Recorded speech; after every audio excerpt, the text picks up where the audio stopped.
ایک بہترین دعا جس کا اجر و ثواب اللہ تعالیٰ نے اپنے خاص بندوں کے لیے چھپا کر رکھا ہے۔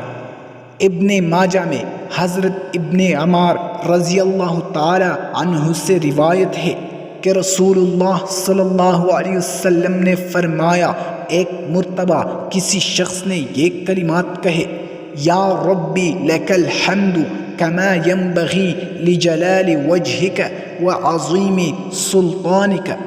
فرشتے گھبرا گئے کہ اس کا اجر کتنا لکھے۔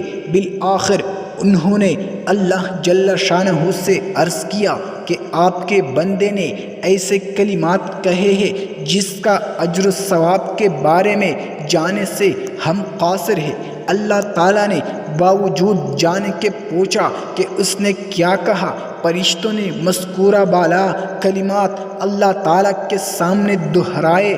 اللہ رب العزت نے فرمایا، تم اس سے یوں نہیں لکھ لو، میں خود اپنی ملاقات کے وقت اس کو اس کا اجر و ثواب عطا کروں گا۔